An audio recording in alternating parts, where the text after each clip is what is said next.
So secant will be 5 divided by 3. Since I'm given cosine, I can determine immediately which other function that is crucial in determining the rest. Very instrumental. Sine. Sine t will be either plus or minus, not both. The angle is in the fourth. So then sine will be negative the square root of 1 minus cosine squared t.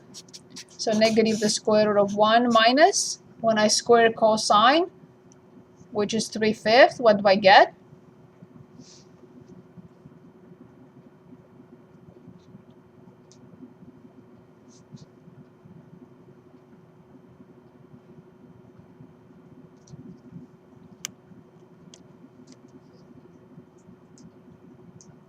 When I square 3/5, I get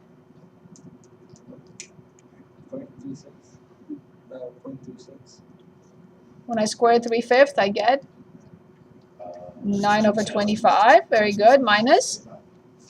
Then 25 minus 9 is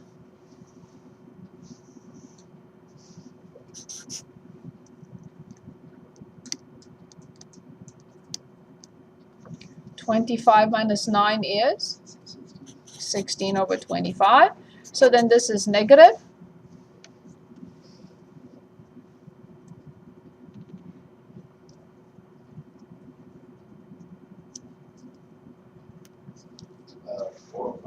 Very good. Once I know sine, there are no more secrets. Can anyone give us tangent?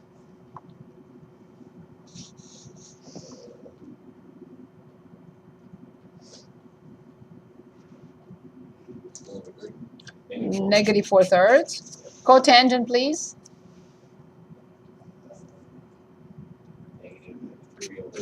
Very good.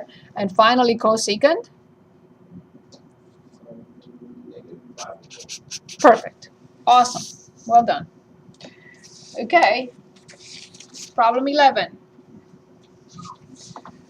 A circular arc of length 60 feet subtends a central angle of 80 degrees. So this is 60 feet, and this is the angle of 80. Find the radius of the circle. Yes. S equals R times theta. The length of this circular arc equals the radius times the angle, but the angle it must be in radians. Please don't forget that. So S equals R times theta. We know that this is given to us as 60 feet. We are asked to find the radius, and we are given this as 80 degrees. So in order to find the radius, I have S over theta, but theta must be in radians. So I know that pi equals 180. 1 degree, I divide both sides by. I don't want 180, I want 1. I divide both sides by. Very good.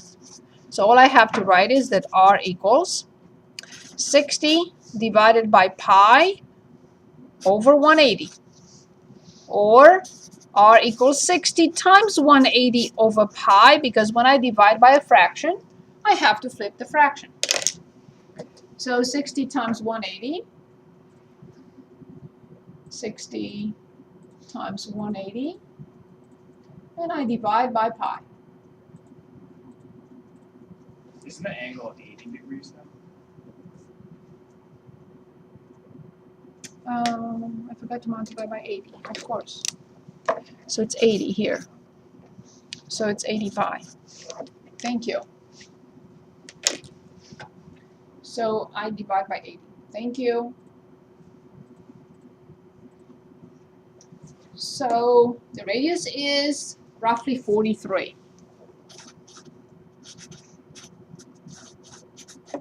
43.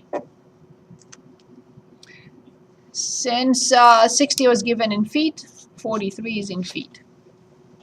Would it be better to convert? You can. Yeah, could we convert the 80 to first? Sure. And then just But if you convert it, you're going to have a more error. Yeah. Yeah. But yes, it's not going to be a big deal. Find the area of a sector with central angle 4 radians in a circle of radius 10. So we have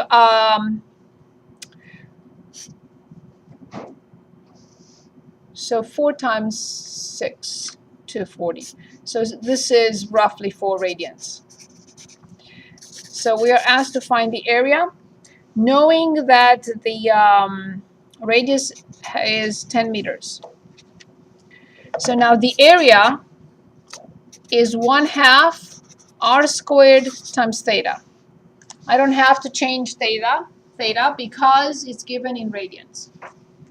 So 1/2, the radius is 10 squared or 100, and multiplied by 4. I'll simplify, so I get 200. 200 meters squared, of course, because it's area. Last problem on this test. Any questions so far? Any questions so far? Graph the polynomial representing the domain and so on and so forth. And the polynomial is p of x equals x minus 1 squared, x plus 3 to the third. And that was the last question. For the last question, why is it m squared? Because the area is measured in meters squared. Oh. Since the radius is measured in meters and I square that, I have to have meters squared. Times a number, I have to have meters squared for the area. Good. Anything else? Other questions? Okay, so let's graph this. How do I start?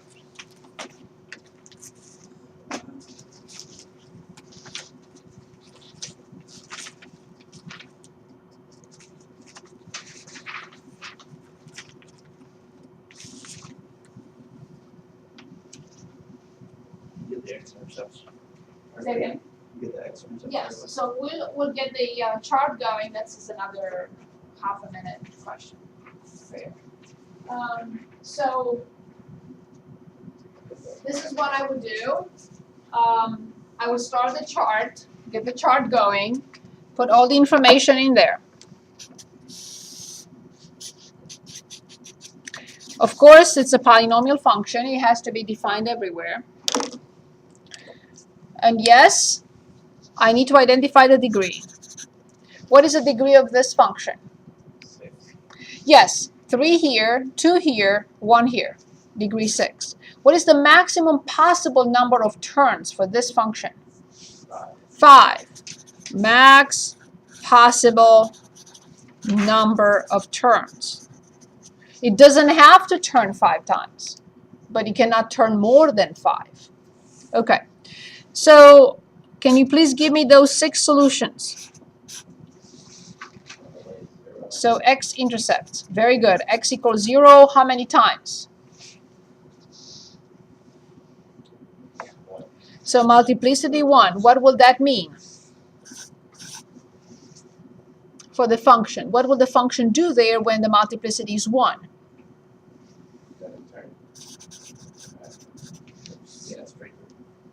Good. Next one.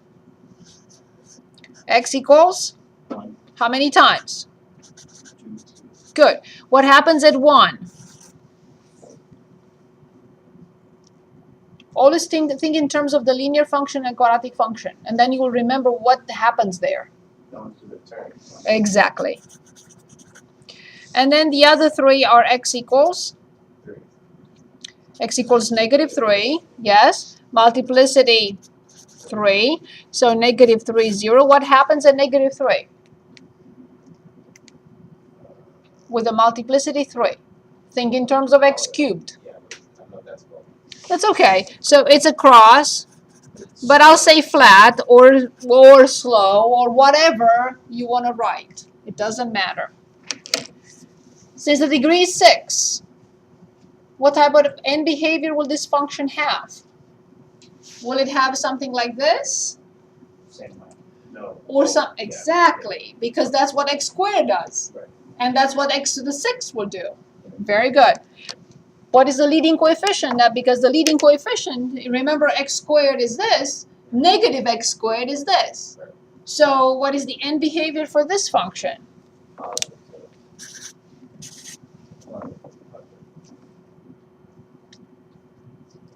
Okay? So now let's do this. Let's think for a moment before we do anything. From positive infinity, the function will come to negative 3, 0, cross, but very slowly. It has to come to a minimum because it crosses straight at the origin. It has to come to a maximum because it comes back at 1, 0 and turns and goes to infinity. Mhm. One more time. From positive infinity, it crosses at negative 3, 0, but very slowly. It has to come to a minimum because it comes back and crosses at the origin. It has to come to a maximum and turn again because it has to come back and turn at 1, 0 and then go to infinity. There are no secrets other than the max min. So we know how to graph this function. And we know not just how to graph this function, but also which viewing window is good. Because I don't want to see too much, because there is not a lot of action under the x-axis. It is, but not a lot. So we'll see how low it goes. That part I don't know. So at negative 3, at 0, and at 1. So it's coming from positive infinity and it crosses, but very slowly. I don't know how low it goes, but it comes back and crosses at the origin. It must reach a maximum and it must come back because it turns at 1. There is no question that this is the graph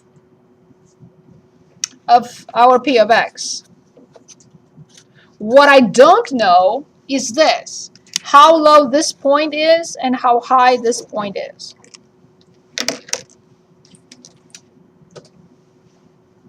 So in y equals, let's clear and put in the function x parentheses x minus 1, Square. very good, squared, and then parentheses again, x plus 3, very good, thank you so much, to the third.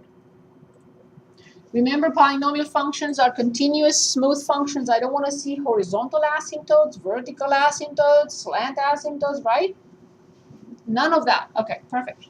So now the viewing window, I'm going to say between negative 5 and 5. I don't need to see more. With a scale of 1.